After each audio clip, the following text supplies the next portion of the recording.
To live stream and welcome everyone. It is wonderful to have you all here for the beginning, day one, the opening ceremony of to live stream Resurrection of the Irish Wisdom School. So we are live on Zoom, we are live on YouTube now. So let us know who is here, who is watching. Where are you dialing in from, both on Zoom and on YouTube as well? So let's see, who do we have here? Oh my goodness, so many of you here. I said hi to Janice from Alberta. Hello, Lee from Richmond, Virginia. Hello, Michelle from Suffolk in the UK. Hi, Amanda from Sarasota in Florida. Hello, Amanda. I said hello to Amanda. Hello, Natural Academy from Gower, the Gower in Wales. Hello, welcome from Wales. Let me see, it's kind of jumping about here. So many of you are coming in. Hello, Daria from Wexford in Ireland. Hello, Amy from the Catskills of New York. Wendy, hi, Wendy from Jerseyville, Illinois. Hello, Rennie from Massachusetts in America. Pamela from Petersburg, Florida. My goodness. Hello, Maria from County Kerry in Ireland. Hello, Birgit from stormy Germany. It is so beautiful to be here. Hello, Joan. Hi, Joan from New Jersey. Hello, Elizabeth from Sydney, Australia, from the future, from tomorrow. Hello, Kathy. Hola from the mountains of central Portugal. How gorgeous. Hello, Sharon. How are you doing from Colorado Springs? And Anne from Minneapolis. Maria from Holland, Jen from Houston. Hi, Jen. So lovely to see you here. Hello, David from Western New York State. Jan from Massachusetts, Irene from Rocky Mountains. My goodness me, what a global group we have spanning all corners of our globe. And hello, everyone over on YouTube. Hi, Jen. Hi, Santa from Latvia. Hello, Pamela from Woodland Sanctuary in Somerset. Oh, that sounds so gorgeous. I think we all need your sanctuary right now, Pamela. Hello, Cindy. Hello, Rachel from New Mexico. Hello, Shelley from Southern Germany. Julianne from Palm Beach in Florida. How beautiful. Thank you all for saying your hellos. Keep them coming. And it's so wonderful to be here. Hi, Rachel from Sweden. Hello, Fleur from Devon and Gloria from Mexico. Yeah, this is like one of my favorite parts, saying hello to you all and connecting in with where we are in the earth. Because I actually drew a card before coming on here as I was feeling, it's been a while, I feel, since I've gone live, and it's been a year and a half since I've done a summit. So yeah, I was feeling the nerves. So I drew a card from Rebecca Campbell's beautiful Starseed Oracle deck, and what came through is activated earth, power places, ley lines, trust, where you are led, trust. So isn't that gorgeous that we are here connecting around the globe on this beautiful day as we are entering into the darkest time of the year in the Northern Hemisphere, the solstice time, which is why partly I wanted to have this event over this time, because it is such a potent and transformational time as we're being guided into the dark womb of the mother. So, where do we begin? Shall we begin with connecting in and grounding in with where we are? And sorry, that's my dog at the door. Come on in. He wants to be here for the start. Riley has to be here. Now move over so I can pull back up. So now that we've got Riley in the house, let's connect in, feeling our feet upon the earth where you are right now in your neck of the woods. And also, this is focused on Ireland, on the Indigenous lands and our lands.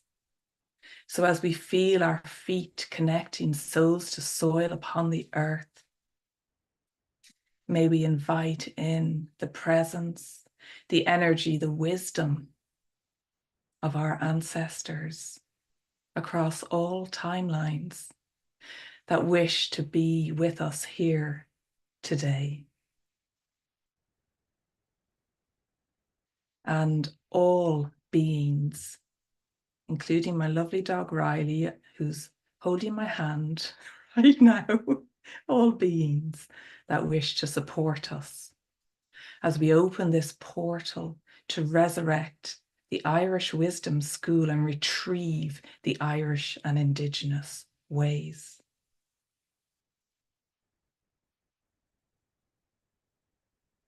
And taking a deep breath, now let's feel each other's energy as we are spanning the globe here, all hemispheres. And imagine that we are gathering around the winter solstice bonfire or the summer solstice bonfire, the solstice bonfires. And you are so welcome here to take your seat to Tharasjach, lig the ski, come in and rest and gather around the fire of these eternal flames that have been ablaze for you, for each one of us, for eons.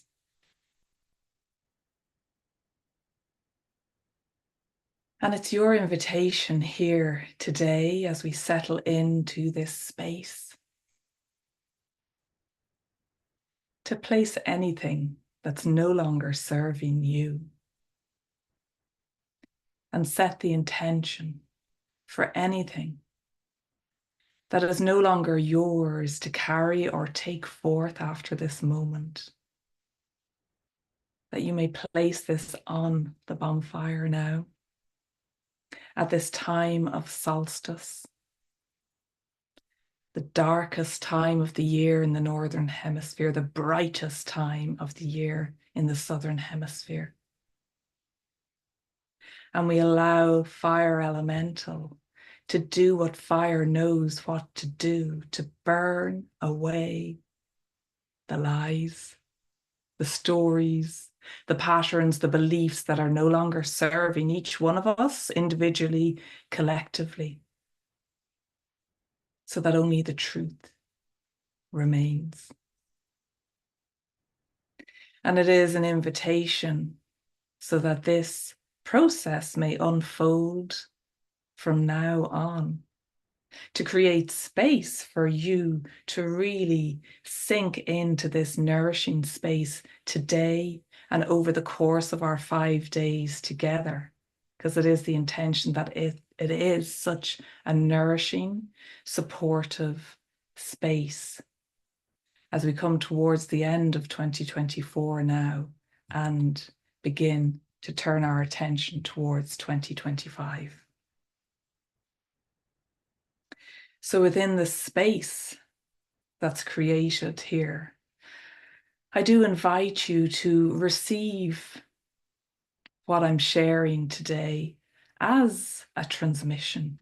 I'll be sharing stories, a few poems, and insights over the last year and up until this moment, because this is my first event as a 50-year-old woman. So it's all stepping in to the new. So you may want to lie down, get comfortable, and allow yourself to receive these words energetically as a transmission, or perhaps you have your notebook with you and you wish to take notes and write down anything that feels resonant to you. But the main thing is that you are comfortable, you are held in this space. So this is a 5-day online gathering consisting of seanachaí storytellers like myself, wisdom keepers, divine guides who are keeping that sacred flame alight, lit from the solstice fire for humanity by being voices for Ireland and our lands. So this is a great gathering. It's a divine offering to the Great Motherland of Éiriú, to Ireland and the Indigenous lands. For what I really feel now is that she cradles us in the heaviness, in the blight that sits upon the land to support its transmutation. And she, the Great Motherland, is ready now to share her driocht, her magic, driocht, magic with you. So what do you wish to know? She whispers, as she gently guides each one of us home to your Irish and Indigenous roots. And what is your dream? She asks, as she invites you to step barefoot now, soles to soil upon these sacred lands, to remember, remember the soul seeds that you planted eons ago. For her soul song is ripe now to sing freely across her love lines once again. And her roots are deep and contain an immensity of her riches and her abundant wealth. So today, the emerald crystalline heart of Eru and my heart welcomes you home. And I am your host, Eimear Stassin. I don't think I even introduced myself yet in my excitement. And this is a kind of meitheal. Meitheal is an Irish word for a gathering. And it's how people supported each other in community together. So they'd help each other to make the hay, to make the tea, to cut the turf, to fuel the fire, to take care of the animals and the children in the community. So it's a gathering, but it's a much broader term. So what I'm attempting to do in this event is to role model what this meitheal is in terms of bringing back the wisdom and the ways, the ancient ways that are so needed now, that we're yearning for, that we're thirsting for now. So welcome to this meitheal. And hopefully you've brought a drink. I raise my glass to you. This is Scotland's finest tap water. And I was walking with the last few days, as I do, what aspects of my personal story wish to be shared today with you in this event. And I came up with 5 themes. I didn't come up with them. This is what wanted to come through today. So the themes of today's talk in our next hour or so together in this opening ceremony are around resurrection, of course. It's around being a voice. I'll also share the Irish mythology to this time of year, this sacred time of year. Death, or death, is another theme. And the Irish Wisdom School. So we're going to explore all of these through sacred storytelling and through experiential ways of receiving the words as a transmission. So this is my 6th global online event. And as I look back, pretty much every year I've run a summit since 2019. And when I look back, each summit, it actually traces the root of my awakening through leadership, feminine leadership, through the witches and the Great Witch Awakening that happened in 2020, healing the witch wound, witches rising up, then that call to reclaim our seat at the round table, the divine knights and the Magdalens, or the divine feminine, divine witches, and then retrieving our golden grail and what is ours to retrieve now from the golden tabernacle. as a Magdalene, as a witch. And now, in this 6th event of mine, it is about resurrecting the wisdom of Ireland, of Éiriú, and what she's ready to share now. And what I realized this morning, and I shared with some friends of mine, is that this journey, it's led me back home to the holy tabernacle of my heart, the holy tabernacle of my heart, to feel and remember my Njarth. It's a great word, Njarth, my strength, my courage, my life force once again. And when I say my and me, I invite this through you as well. So the Holy Tabernacle is the place in the church for anyone raised in a Christian or in the Catholic faith where the chalice is held, where the host, the blood and the bread of Jesus, of Yeshua, is held. And a few years ago, I had a real moment of anger where I wanted that key back to the tabernacle that the priest was holding.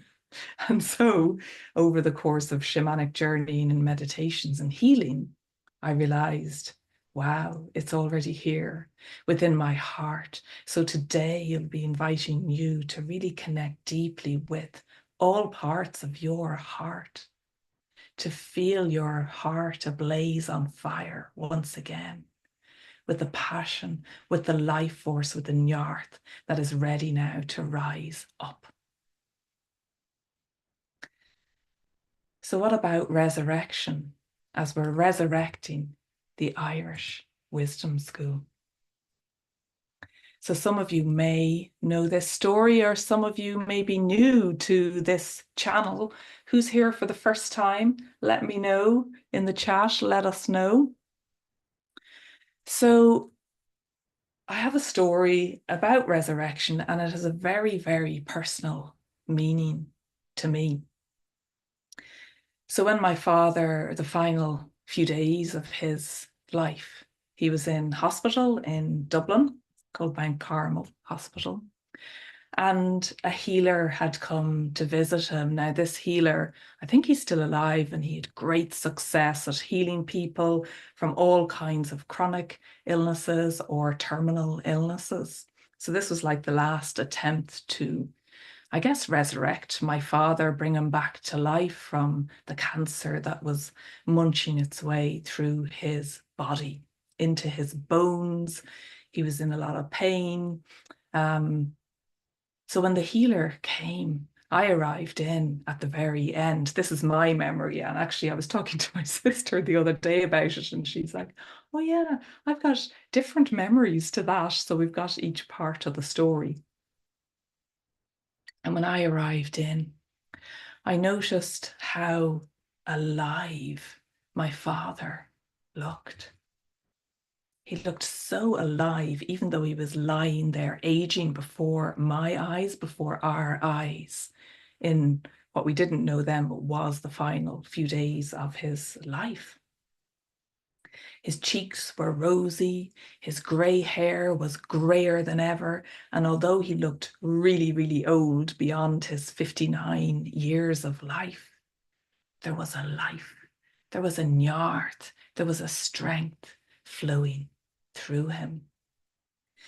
So whatever the healer had done or healed, he didn't save him from death. He didn't heal him from the disease, but he healed his heart.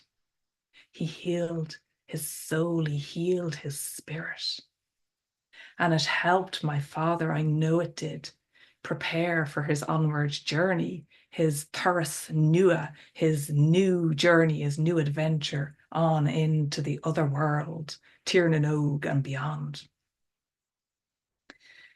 So in that preparation, it was like there was an aura around him. And I can only describe it as an aura of peace, of acceptance, and of sheer love and beauty. He was ready. And he knew it. He was ready to go. And when I was standing there wondering what's going on, and obviously taking all of this in now in hindsight, he raised his one finger to the hospital ceiling because he was lying down in bed.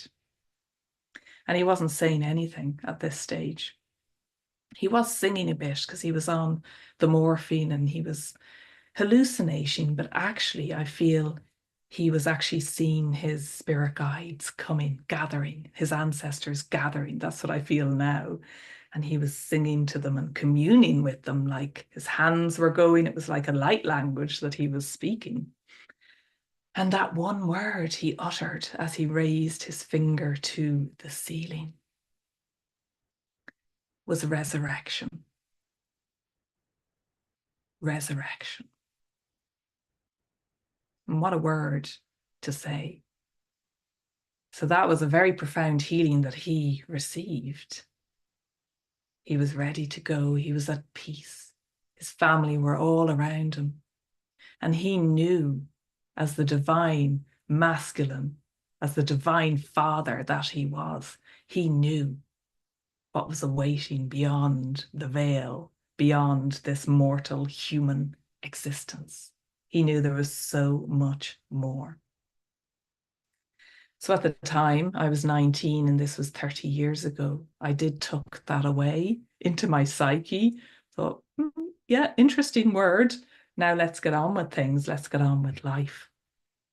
But it stayed with me. And it's really in recent years that this has risen up to my consciousness as the importance of that final word, and it weaves its way through my personal story and through my life and goes beyond the religious connotations to the word.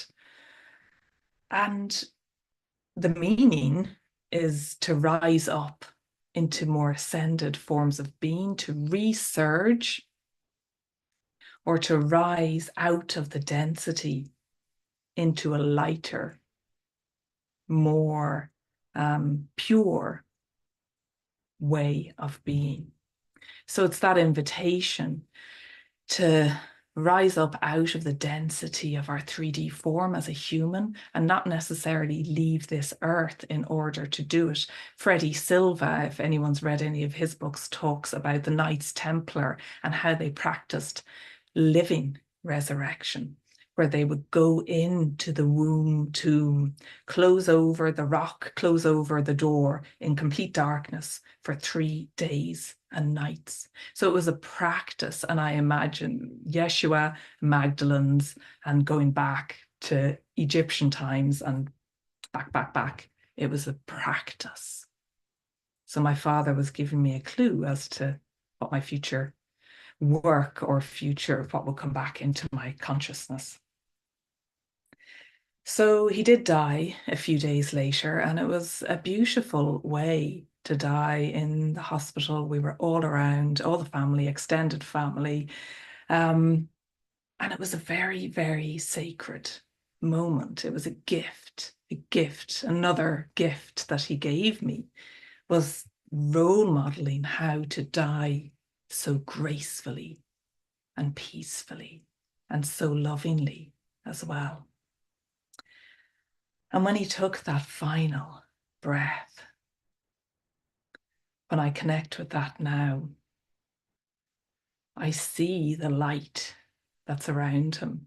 And even though it was around 8:30 at night, it was dark in February, the time of Imbolc. It was a very dark time to die. I connect back in with this as such a light time, profound light, golden white light. And I was intrigued by that final exhale that completed the cycle for him of his first inhale at birth, emerging from the womb.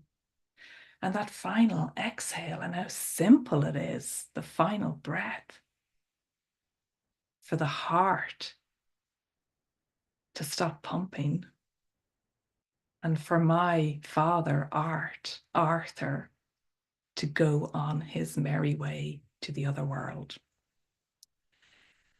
And in Ireland, the funerals happened very quickly. So we all began after saying several decades of the rosary around his body, which I know now is such an ancient prayer that helps carry and guide the soul on its way.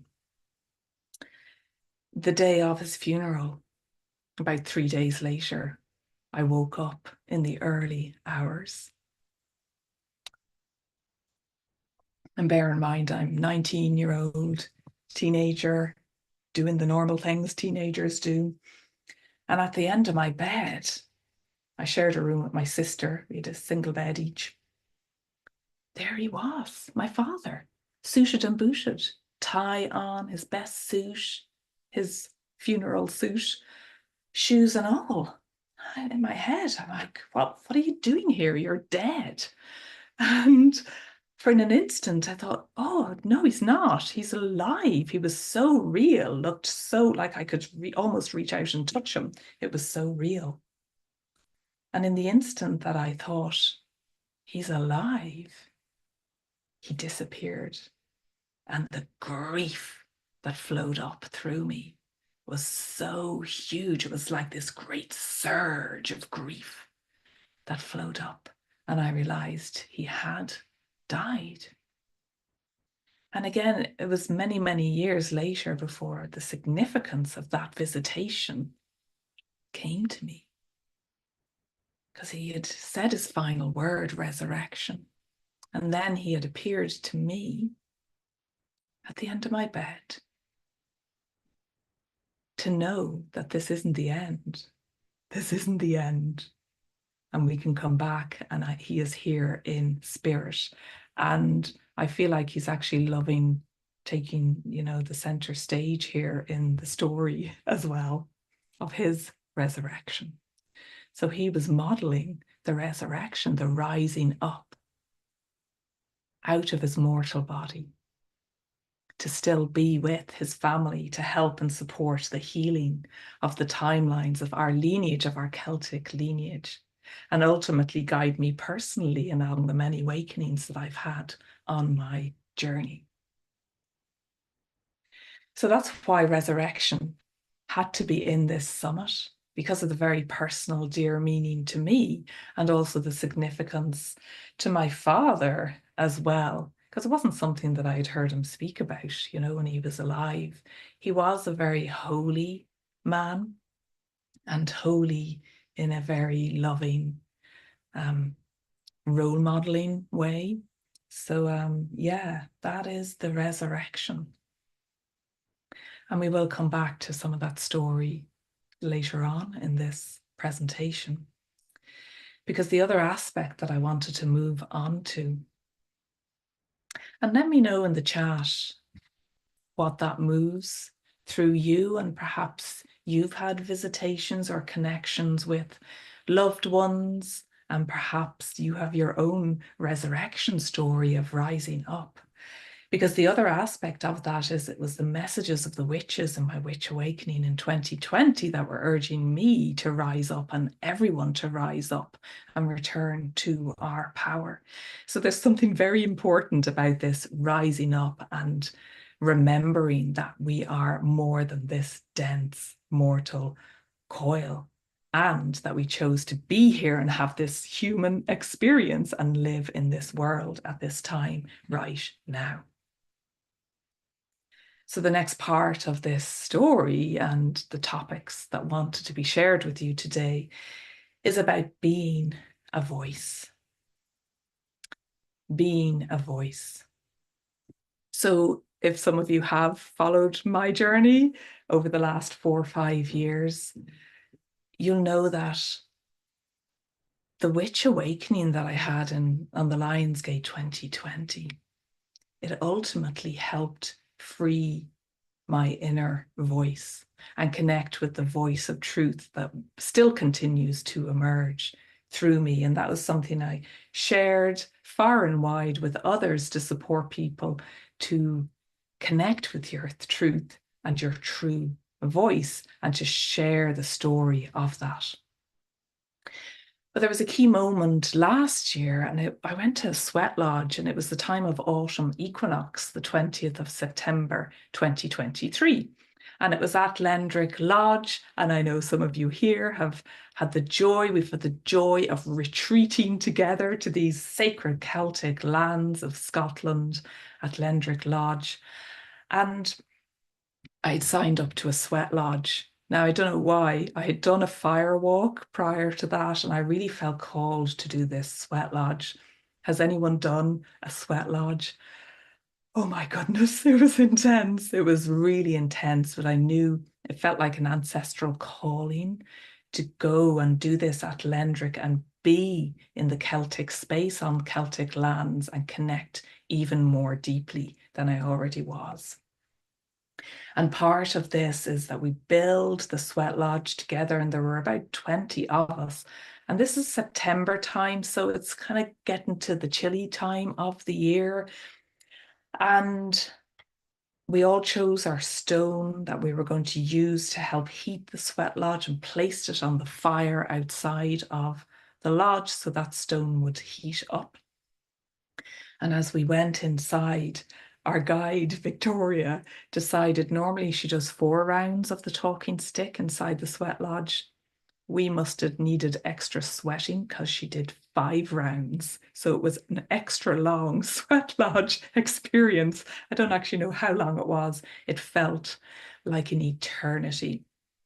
So I am Sagittarius fire sign. I have a stellium of planets in Sagittarius. So there's a lot of fire within me. So I feel the heat. So a sweat lodge was like turning it up 1,000 notches.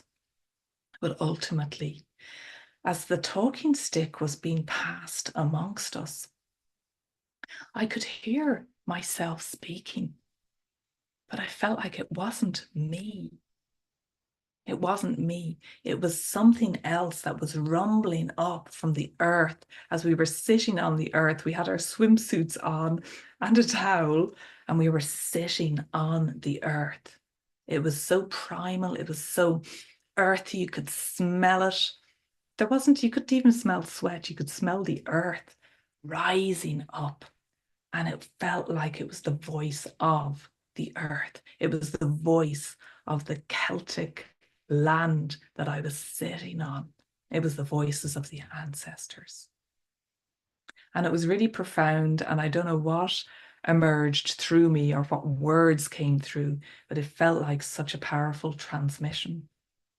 And afterwards, I realized how significant that was, that I too am a voice.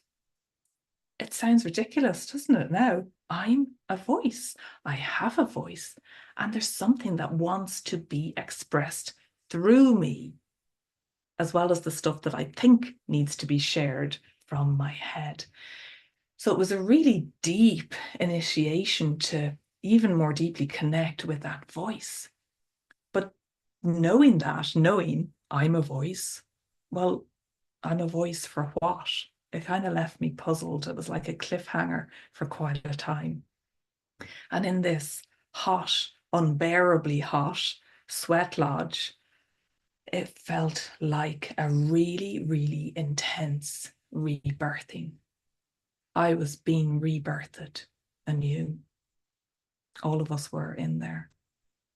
And it felt like a rebirthing for humanity.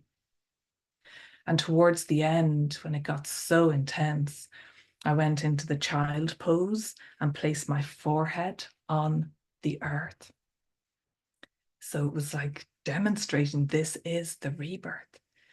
And I realized, wow, I'm a voice for Ireland and our lands, because it's all inclusive. It's the Indigenous voice that we are reclaiming.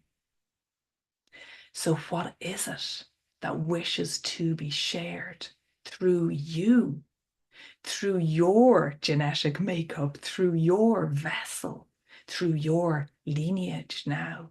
What is it that wishes to be shared? And in what way? Through words, through song, through light language, through sound, music, rap, whatever, in whatever way. And that's where the creation of this summit, this global gathering, began to emerge. And I'd like to read the words of Eru that came through as well, that were on the front page of the summit, simply called Eru Speaks. And for what she says, listen. Be our voice. Speak our stories. Honor our flesh and bones upon native soil, homegrown in the lands of Eru, Ireland. Don't shy away from what's painful. Don't use the name of Ireland to profit only your pockets. Turn gently towards all that painful history that's still embedded in the bones of the collective of the Irish, of those with Irish ancestry. And it's okay. It's okay to speak about these wounds, the colonial wounds, and all these wounds felt deeply by the people of Ireland and the Indigenous peoples. For when you speak through your voice of truth, this loosens the density of the shame, of the silence that's holding these lands captive. So this is the time. This is your time to help lift the veil of the secrecy and shame that is cast upon these lands, so that this may set your cells free organically, repairing your DNA. And as this pain releases and returns to Earth's source, it shall be transmuted home to truth. So Eru invites you to come and step into this sacred space. Remember how we lived in wondrous co-creative ways. That's the mehel, that's the gathering. This is what we're doing now, dancing with the spirits of the land, communing with the elementals, earth, air, fire, water, ethers, weaving magic with the fairies, driocht, magic, and birthing new earth into existence. So these were the words of Eru that wished to come through from her land, deep within her core, that holds the voices of the ancestors, as well as the voice of the lands. So what I share with you today is the story, which is the portal. And as we connect to her sacred sites on the lands, these too are portals and ways in. So you are the portal, your story is the portal and the way in as well. So that was the sweat lodge. And yeah, have you done a sweat lodge? I think I'll wait a while before I do another. It was so powerful, and I feel I'm still integrating all of that. And what about the voice of Ireland? We have beautiful speakers on this event who are sharing, many of them sharing the voice, the stories, the mythology of the lands of Eru through their lens, through their wisdom and lived experience. And each one is exquisite and nourishing and enlightening and transformative. So I'm so excited to share all of their talks. So I'll share a little bit of the Irish mythology, and you will hear more through the other speakers, and maybe I'll share more in the closing ceremony as well. But a key part of connecting in to the wisdom of Ireland and the birthing of the Irish Wisdom School, it's in the mythology. When the Tuatha Danann, the tribe of Danu, this clan, these peoples of gods and goddesses that inhabited Ireland eons ago, when the next people came to Ireland, the Milesians, the sons of Meal, they reached an agreement with the Tuatha Danann And the Tuatha said, you can stay. First of all, so long as you call Ireland after the goddess Eru, which was honoured and still is to this day in the form of Éire. And secondly, the Malaysians agreed they would hold the upper part of Ireland above the ground, and the Tuatha would retreat underground. So the clues are there. It's why people feel so moved when they go to Ireland and step upon the land, because the wisdom is still here for those who are ready to hear it, to feel it, to see it. The wisdom is still here because the Tuatha Danann are still here in their various god and goddess forms. And I know many of you traveled with me around the Irish medicine wheel, meeting and communing and building relationships with the different goddesses and gods of Ireland, of which there are many. And this is the same in many Indigenous cultures. So their wisdom is here in places like Newgrange, Seanachaí, in places like Nowth, which is the poster, the banner, the photo that I used for this summit with the green mounds. That is Nowth, which is such a fairy energy. The wisdom is still here within the soil, within the rocks, carved into the rocks. 97 of the rocks around the outside of Newgrange are carved. Most of them are carved with the ancient symbology, symbols, the language of our ancestors and our future ancestors that we're being asked to connect with now and receive the meaning that's unique to each one of us. So the wisdom is here when we're ready and in a space of clarity, and when we have cleared sufficiently to receive the purity of their energies now.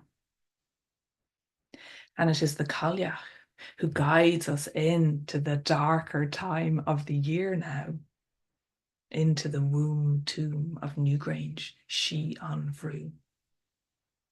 And this is where, at this time now, happening now, over the course of, it's actually 19 days, where the rising winter solstice sun rises up above the Red Mountain and shines through the roof box of the Newgrange womb tomb portal and up the narrow passageway into the central chamber, which is cruciform in shape, womb shaped as well.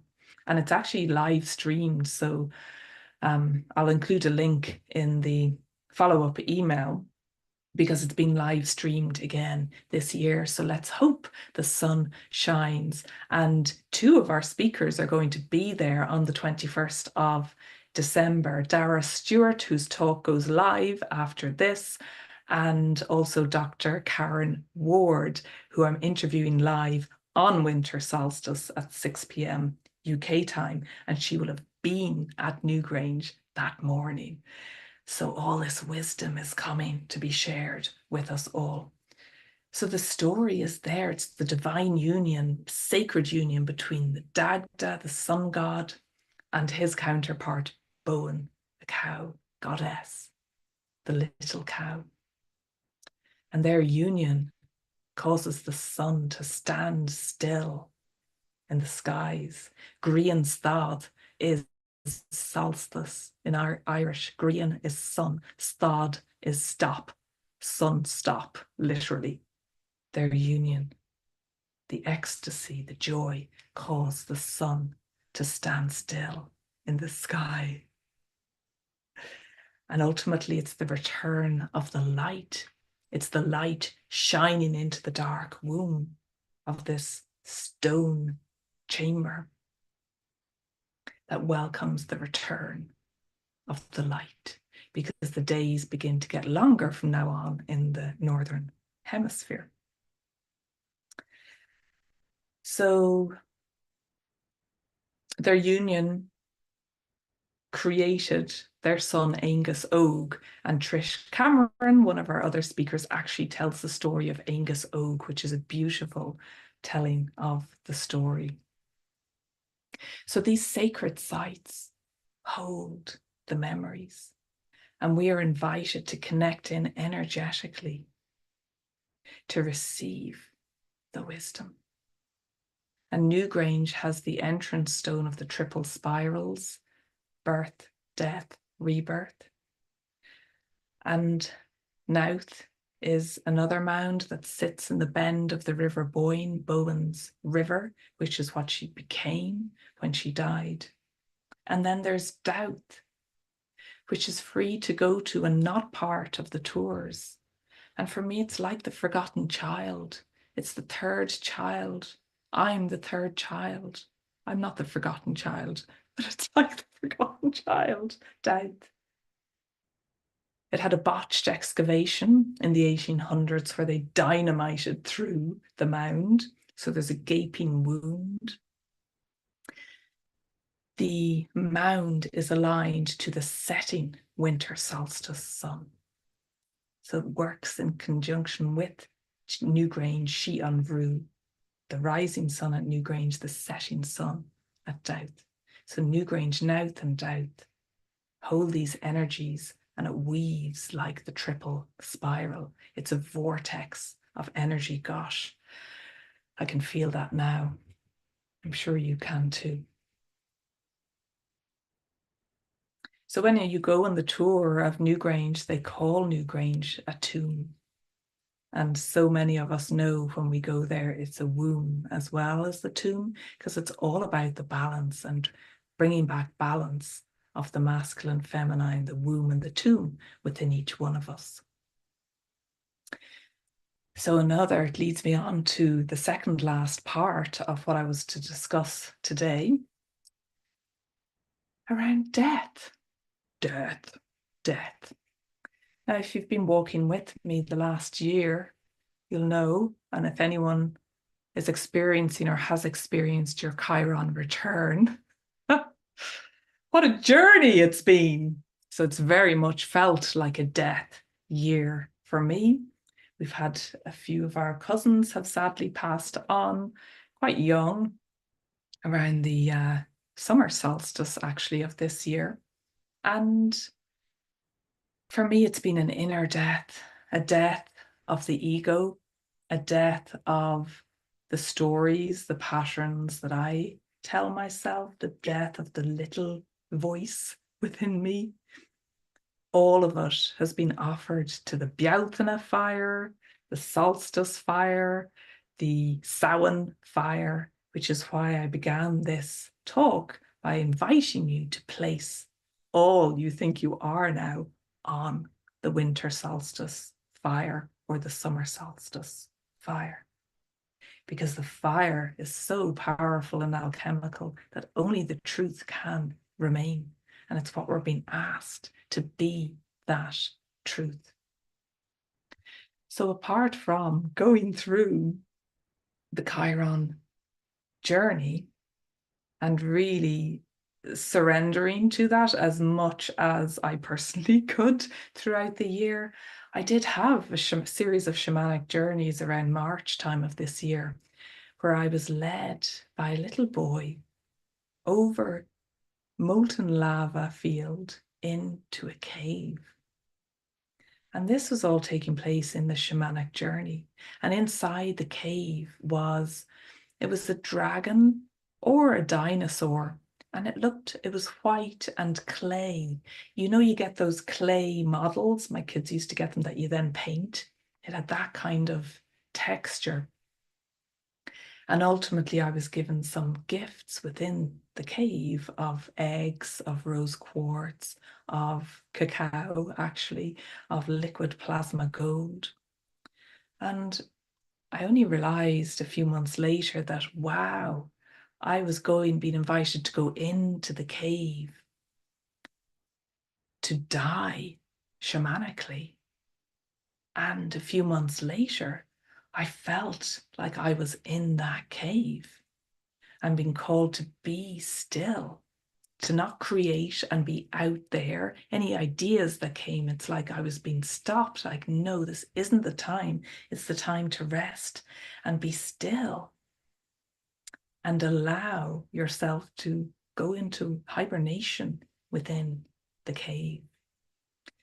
So I can't say that's been an easy process. That's definitely been a challenge when, if you're like me, you're used to creating and birthing stuff and putting things out there and connecting with people.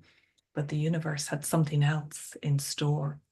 So death, it's part of it. It's part of the process, isn't it?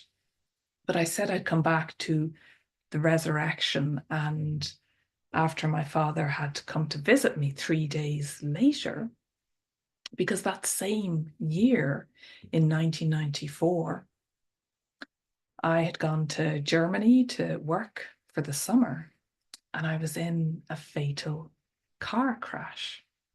And it was actually on the 25th of July, which is the day out of time in the Mayan calendar.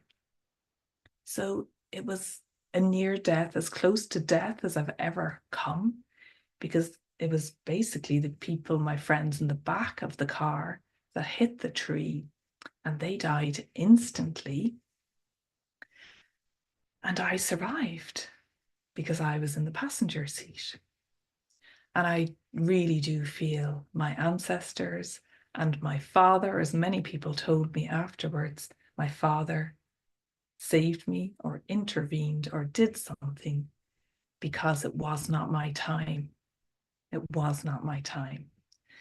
And one of our speakers, Phoenix Popiola, speaks about her near-death experience and that choice to come back and to be here in human form, to live out your soul mission individually and collectively.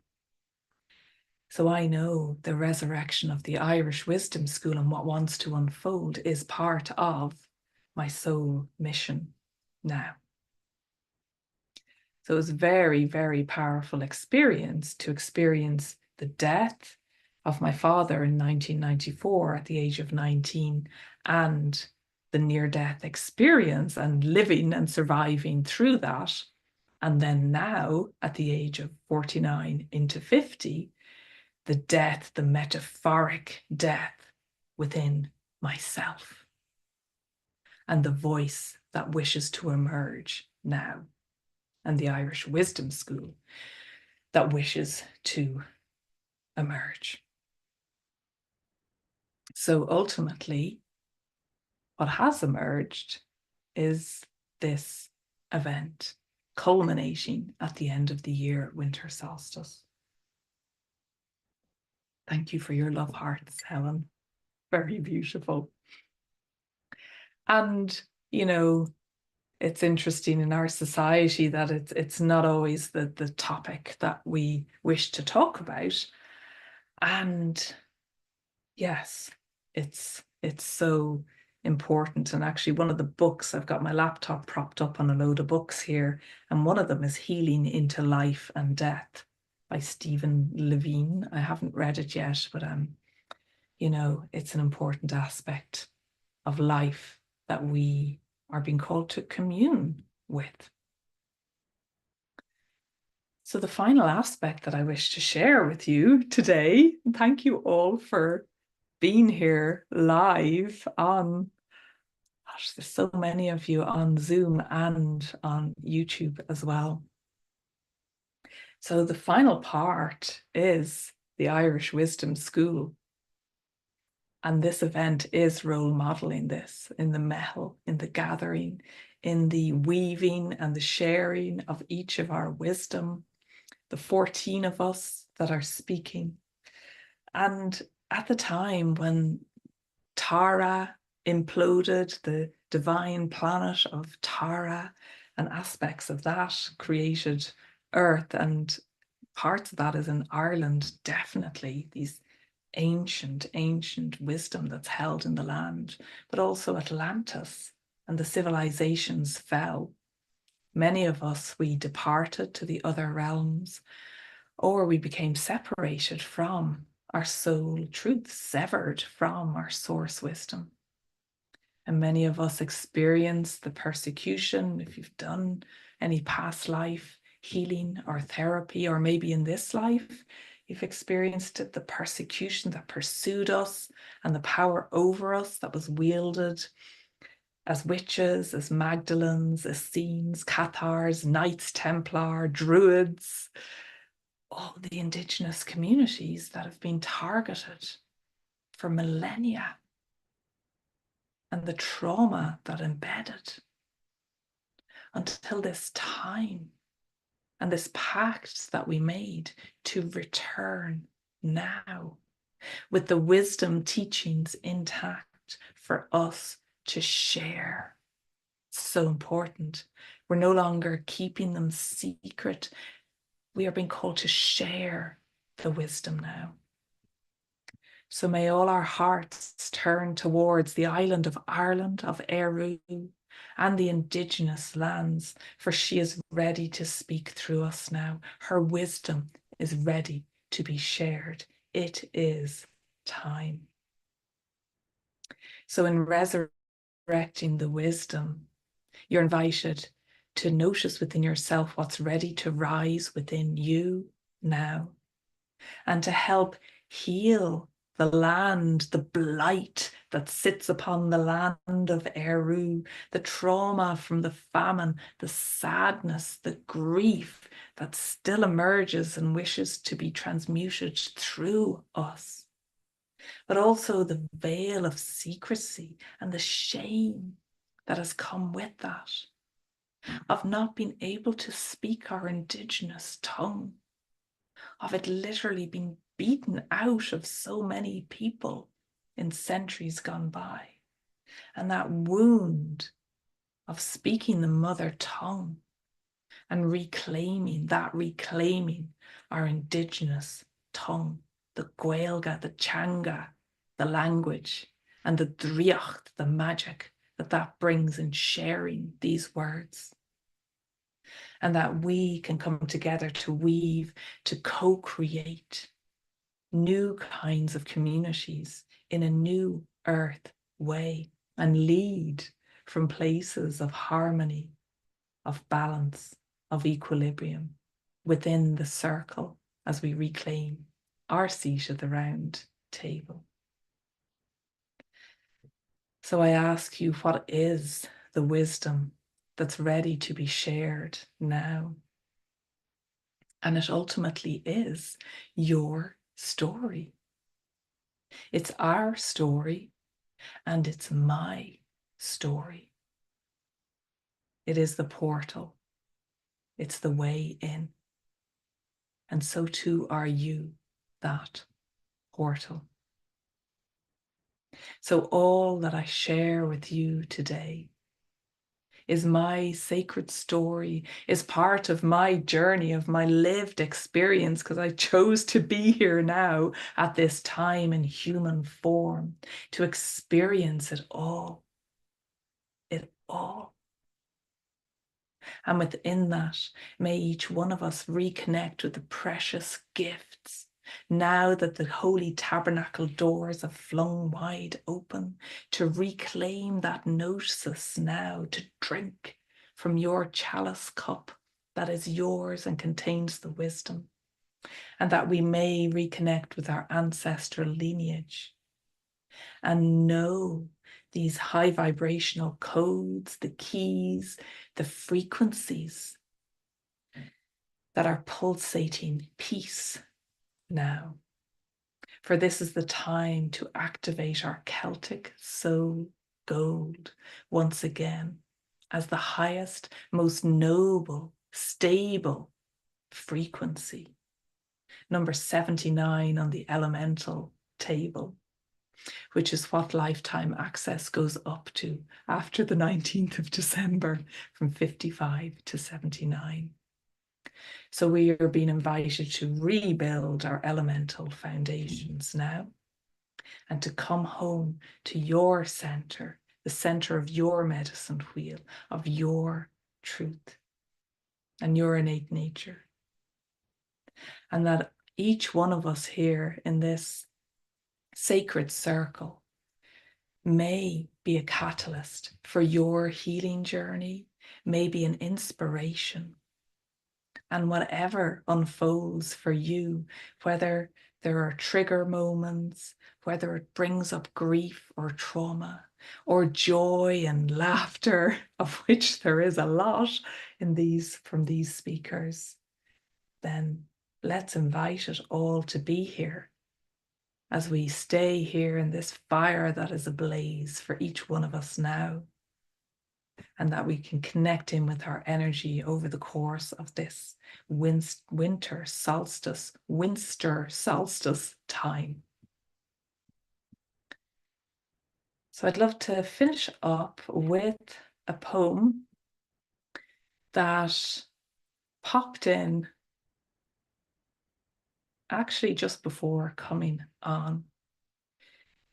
It's a poem that I read to those of you who came on the Northern Ireland retreat at Auanmacha, Navan Fort in Armagh. And it felt so powerful to share these words that had flowed through me a couple of years ago, actually. And it's a poem called Ireland is the Seanachaí.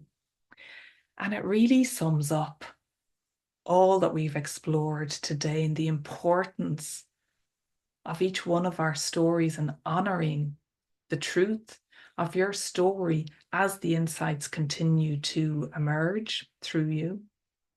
And that acknowledgement that the land is calling for us to return and to remember all of who we are. So it's all here waiting for us. And Ireland, as the seanachaí, as the ancient storyteller, shall have the final word. So here we go. Ireland is the seanachaí. She is the ancient storyteller. And her soul story is held within her island, cosmic and eternal. Cradled within her fertile soils of her boglands, held safe within her hills and mountains, and every rocky outcrop of her rugged coastline holds her story within the landscape of her very being. Stones as story keepers, rivers as wisdom weavers that flow into her wild oceans, to be carried as timeless memories around our earth. Trees as ancient ancestors that used to walk the land along with the first peoples. Earth, air, fire, and water created her and are her elemental foundation. Spirited, feisty, and divine, grounding, nourishing, and wildly expressive. For her stories are whispered in the breath of her winds that blow through you, magical, delirious, and mystical. For she warms and soothes you as you sit by these fires of remembrance. And she aches for her stories to be told now,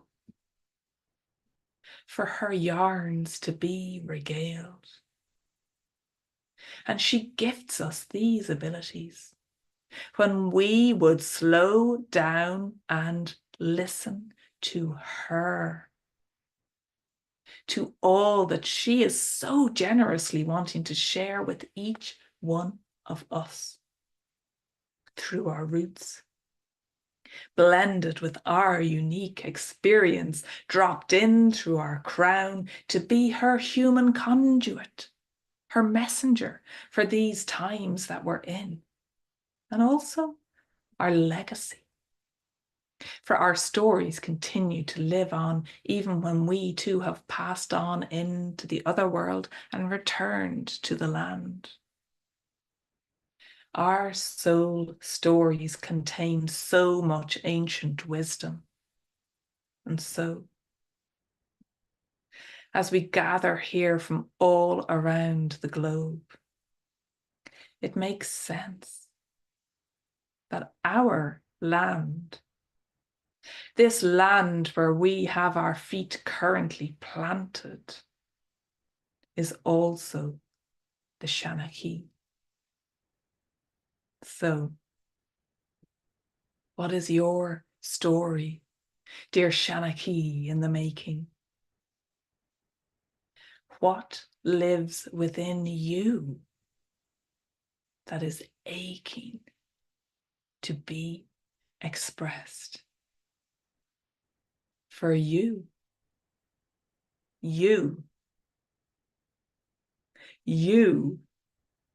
are the seanachaí of your life. So welcome home, dear seanachaí, dear ancient storyteller. For we now go forth and carry the torch as the torch holders, the wisdom weavers, the creators of the new lore as we co-create new earth now. And as you carry that torch, be brave and step forth in the knowing that all is contained and held sacred within the holy tabernacle of your heart. And the emerald crystalline heart of Eru always will welcome you home to the driacht, the magic, the njarth, the courage, the life force energy that is returning now in abundance.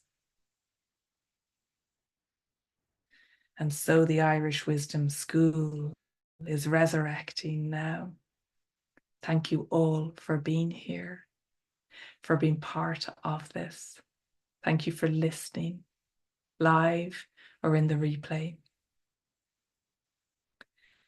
And as we go forth from this space, take all the time you need for all that unfurls within you to continue to land and integrate as the darkness is coming here to the lands of Scotland where I live.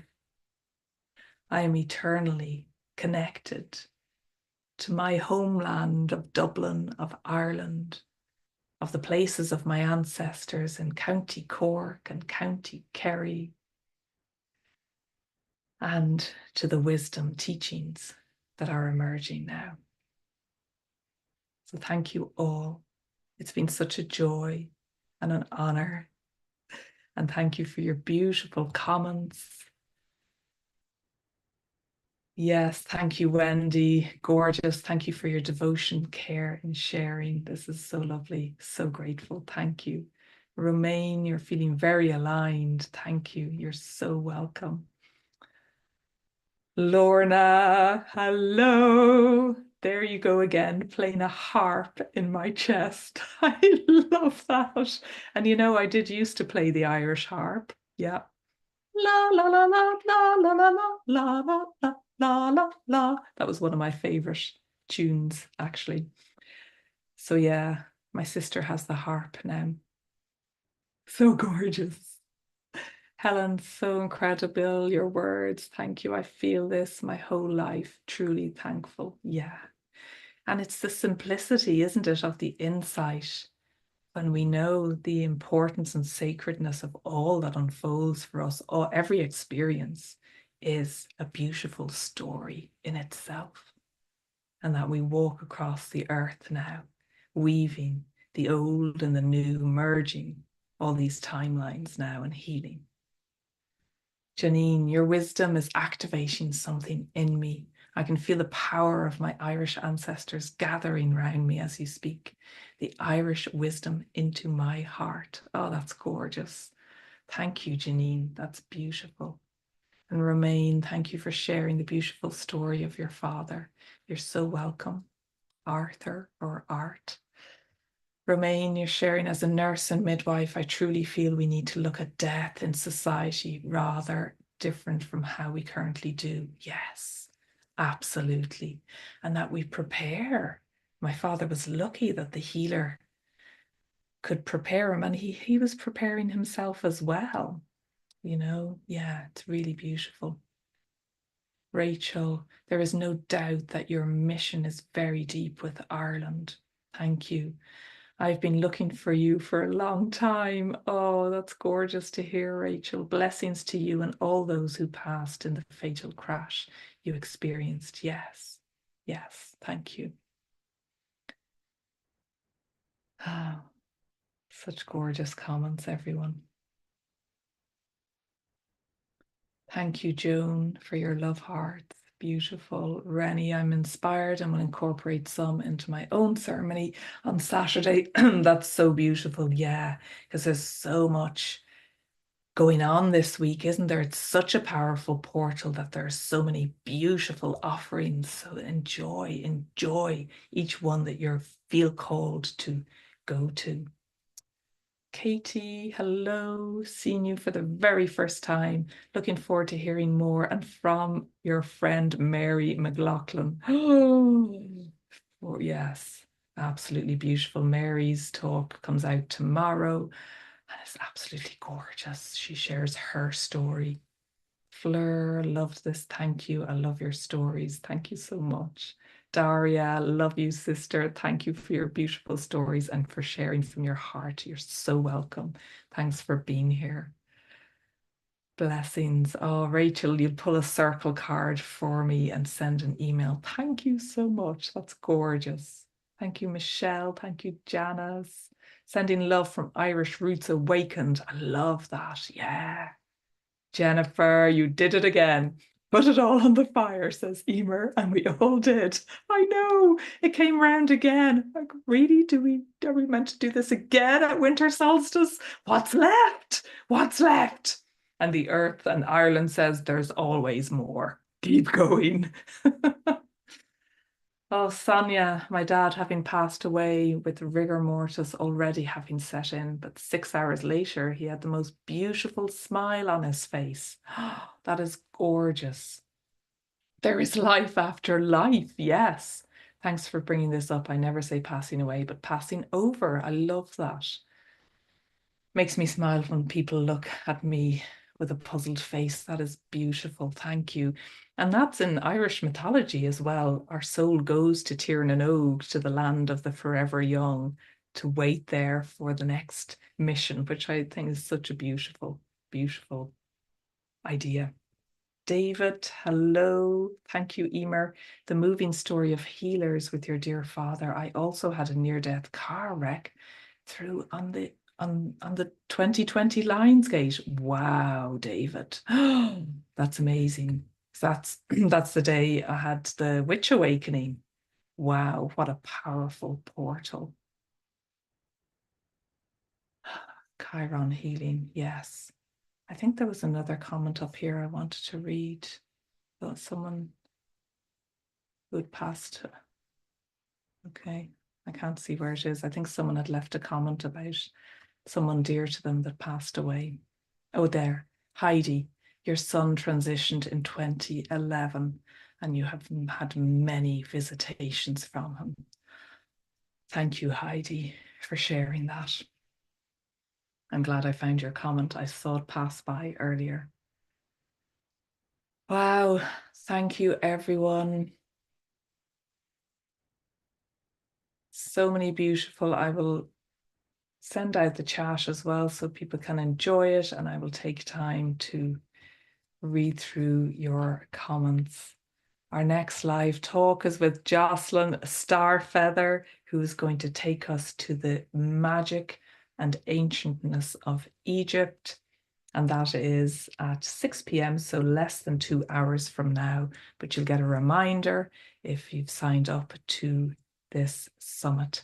And finally, I meant to share my speaker page. Actually, I'll share it in the Zoom. And this is where you can find out more about me, my website, my upcoming retreat next Bealtaine, next May in Ireland, the land of my ancestors in Dingle, County Kerry. So there are still spaces available.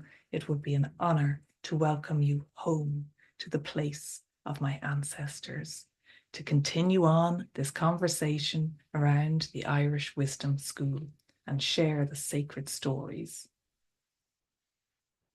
Thank you all. Yes, this is the long Irish goodbye, and I will see you all again soon on the next live or in the replay. Take care for now. Go forth and share.